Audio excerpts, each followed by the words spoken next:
ছেলেদের এটা সম্পর্কে জানা কেন দরকার? ছেলেদের জানা, এই নিজের মেয়ের জন্য হলেও নিজের বোনের জন্য হলেও মাসিকের স্বাস্থ্য সম্পর্কে জানার দরকার আছে। ঠিক আছে? আচ্ছা, একটা স্কুল বা কমিউনিটি কিভাবে মাসিক বান্ধব পরিবেশ তৈরি করতে পারে? আচ্ছা, আমরা কেমন একটা স্কুল বা একটা কমিউনিটিকে মাসিক বান্ধব পরিবেশ হিসেবে তৈরি করতে পারি? এটা হচ্ছে যে আমাদের যে মেয়েরা যে টয়লেটটা ব্যবহার করে বা স্কুলের যে টয়লেটগুলোর অবস্থা তো খুবই খারাপ। টয়লেট পরিষ্কার রেখে, এবং দেখা যায় যে ছেলেরা বাচ্চারা যে পানিগুলো খায় পানিটা পরিষ্কার না, যেখানে সেখান থেকে পানিটা সে কালেক্ট করে। হ্যাঁ, প্রত্যেকটা স্কুলে একটা ফিল্টার থাকা উচিত। তারপরে যে ডাস্টবিন থাকা উচিত, এবং এটা সচেতনতামূলক আলোচনা করে দেয় যে সকল ছেলেরা আছে, ছেলেরা দেখবে।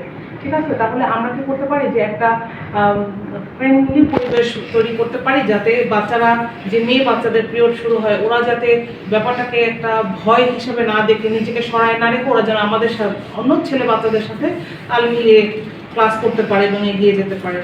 আচ্ছা, মাসিক স্বাস্থ্য ও পুষ্টির মধ্যে কি সম্পর্ক আছে? অবশ্যই সম্পর্ক আছে।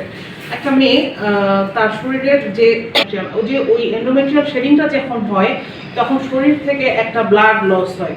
যে একটা মানুষের শরীরে যে পরিমাণ ব্লাড ছিল, তখন যখন তার একটা শরীর থেকে ব্লাড লস হলো, ওই ব্লাড লসের কারণে তার শরীরে আয়রনের ঘাটতি হয়। ঠিক আছে, এটা শরীরের যে আয়রন থাকে, রক্ত থাকে, রক্তের মধ্যে হিমোগ্লোবিন থাকে, এই হিমোগ্লোবিনের জন্য আয়রনের খুব প্রয়োজন আছে।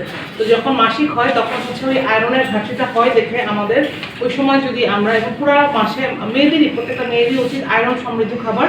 তাহলে কি হয় যে ওই যে মাসিকের সময় তার যে ব্লাড লসটা হয়, তাতে তার অ্যানিমিয়া হওয়ার চান্সটা থাকে না। ঠিক আছে, আমি